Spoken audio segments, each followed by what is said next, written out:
สายเอ้ยสายน้ำตาคือสายน้ำของคนไทยไหลยา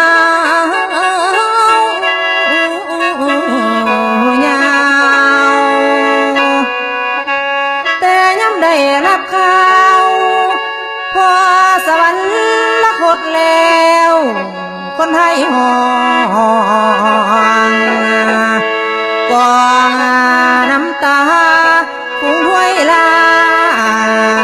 ผัวสู่คนเสียใจเด้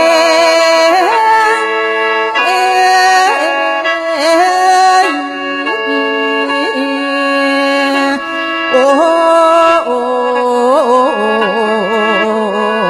โอ้ยนะ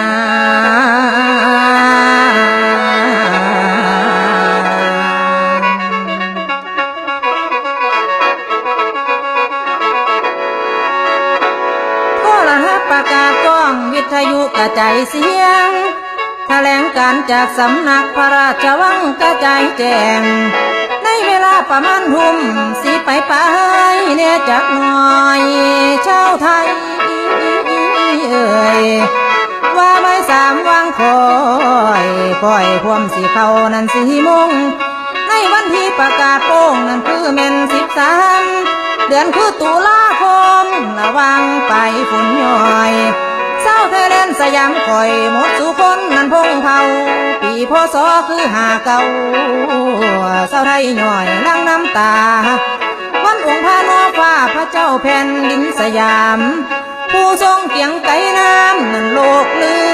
เรือล้นมหาภูมิพลเจ้าของไทยเฮาล้นกะมอมโอ้นอถึงสวรรคตแล้วเสด็จฟ้าจากหมู่เฮาราชการโนที่เก่ามหาราชเศร้าสยามมหาปารมินไทยผู้เกิดไก่นกเกียงกองคนเมืองไทยพากันห้องน้องน้ำตาเป็นยาวยาวเข้าสวรรคตแล้วคนไทยห้องกองน้ำตา70 ปีพระนอฟ้าทรงครองราชโดยธรรมทรงอยู่ในทศพิธราชธรรมนีแก้ว70 ปีไกลมาแล้วพระทรงงานด้านต่างให้แก่สาวไผ่ฟ้าภาษาเสือได้อยู่ดีสาวพระโศกอยู่ที่บ่ว่าภาคใดธรณีของเมืองไทยนั่นสู่แดนตารางนิ้ว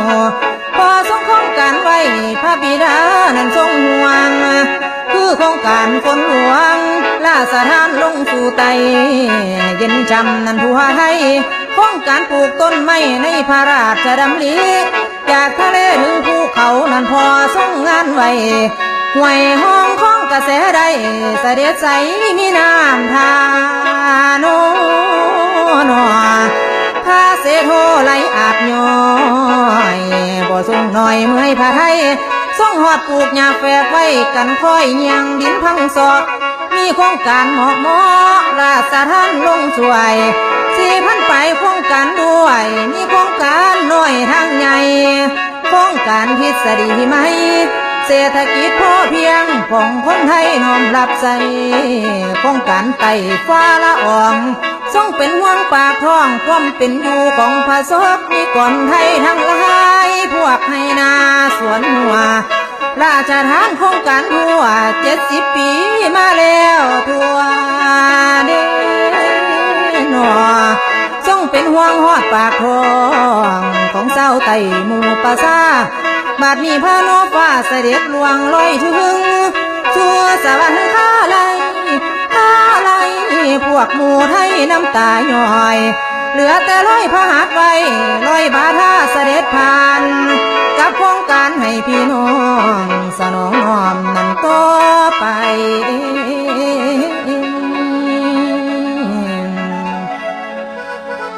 โอ้คนไทยพี่น้องเอ๋ยน้ำตาหลากพระพ่อจากทุกคนน้ำตาไหลเหมือนฟ้าฟาดลงมาเอ้ยกลางดวงใจโอ้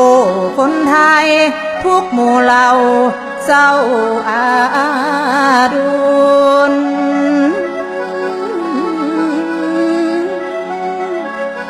ไทยสูญเสียองค์เหนือหัว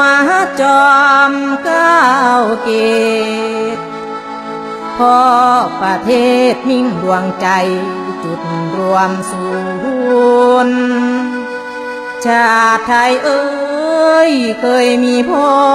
อยู่สมบูรณ์พ่อมาสูญเสด็จสู่สวรรคาลัย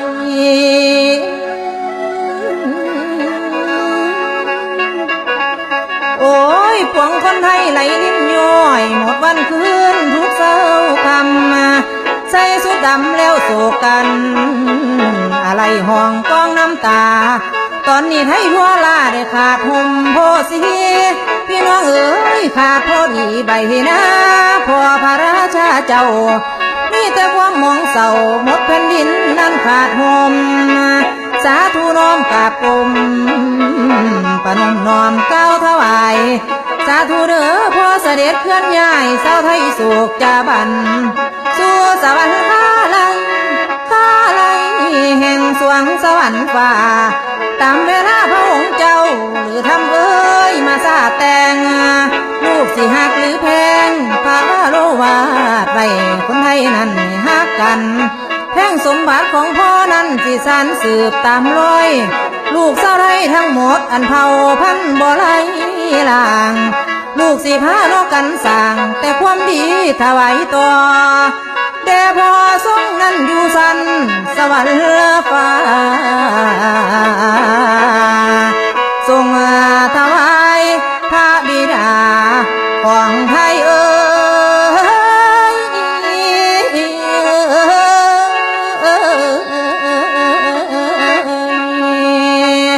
โอ้โอ้โอ้